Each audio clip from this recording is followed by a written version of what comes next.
Uy guys, nakita nyo rin ba itong bagong loan application sa Facebook na ang pangalan po is Steady Cash? Legal lending daw to ha. Mabilis ang proseso tapos maliit pa ang interest. Totoo nga ba?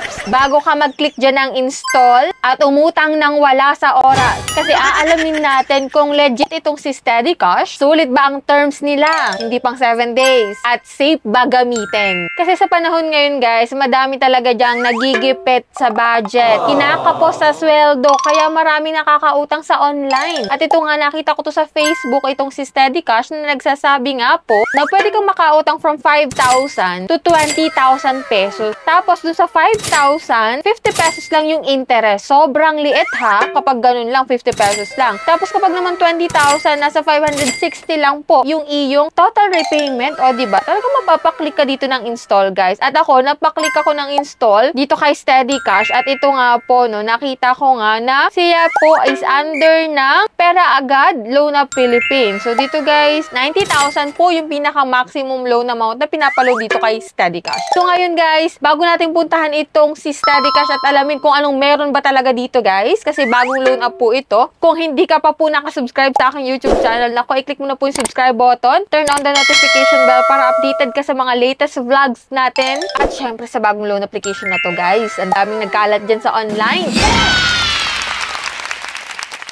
At syempre, sa ating po weekly Gcash giveaway, 5 lucky winners po yung aking pinipili, which is ang gagawin mo lang is magla-like ka ng video ko, magsusubscribe ka kung hindi ka pa nakasubscribe, at mag-iiwan ng comment dyan sa comment section. O, napakadali lang guys. At syempre, may chance ka na rin na manalo sa aking pa-cellphone giveaway. Every last Monday of the month po ang aking announcement dyan. So much for that guys. Alamin na natin kung anong meron dito kay Steady Cash. Maaasahan kaya natin to ngayong 2025 kasi marami na rin nare-raid dyan ng mga ola. At ito nga ang si Steady Cash, tingnan natin kung magiging steady to guys. So, if you are interested na malaman kung anong meron dito, so keep on watching.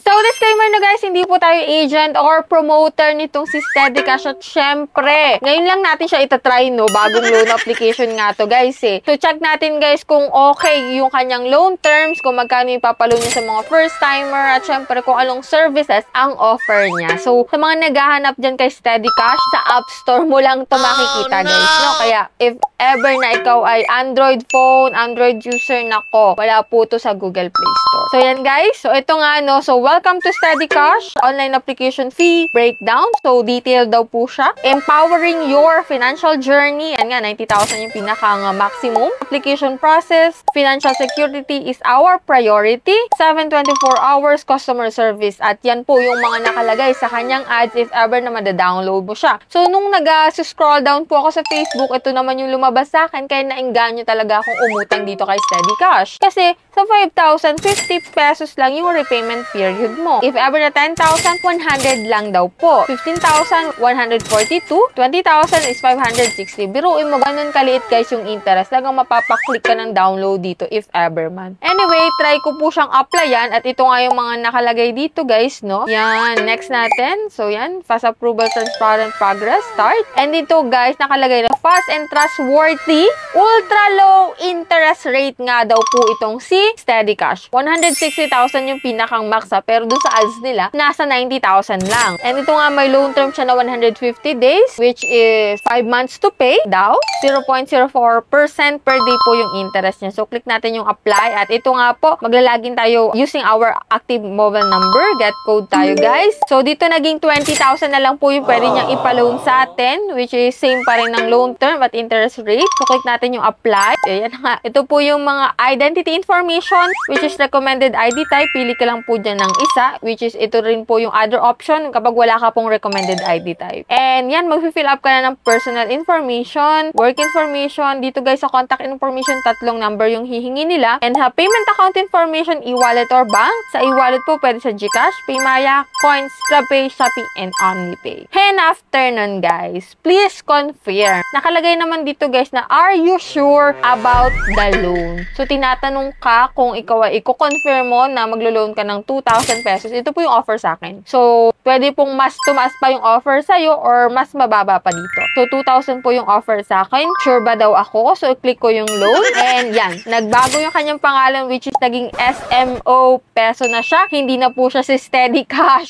So, hindi siya naging steady guys sa kanyang pangalan. At kung makikita mo dito guys, yung loan term niya po is hindi 150, 7 days lang. O, diba? Interest rate is 0.5% per day na. Tapos, dun sa 2,000, 1,200 lang yung marireceive mo kasi may ibabawas po na processing fee na 667 pesos, interest fee na 13 pesos, risk control service fee na 120 pesos. O, diba? After 7 days, magbabayad ka na po ng 2,000 pesos dito kay Steady Cash. So, hindi legit guys yung 5,000 tapos 50 pesos. Kasi dito guys, 2,000 lang yung offer niya tapos 1,200 lang yung marireceive ko. Tapos, after 7 days ko siya babayaran kaagad-agad. So, dito guys, huwag kayong magpapaniwala sa mga nakikita nyong loan application sa Facebook dyan guys. Ano? Matuto tayong mag-review ng mga loan application or manood ng review katulad nito. Yan nga yung review natin kay Steady Cash. Nakita nyo naman yung loan details na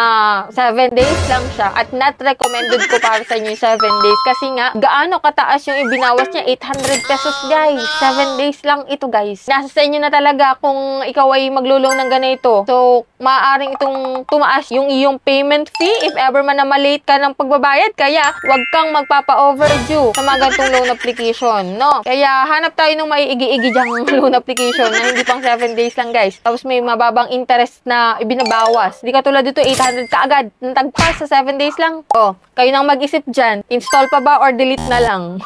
Anyways, yan lang yung vlog natin about dito kay Steady Cash na hindi naging steady, guys. Nakita nyo naman doon sa vlog natin, no? So, kung kayo may mga katanungan dyan at nakapag-loan na kayo, comment nyo po dyan yung experience ninyo para at least masagot ko kapag nakita ko yung mga yan, no? And yan, sa mga hindi pa dyan nakasubscribe sa aking YouTube channel, kindly click the subscribe button, turn on the notification bell, and be updated lagi sa ating utangan serye. So, yan, that's it. Bye-bye na muna for now, guys. See you on my next vlog.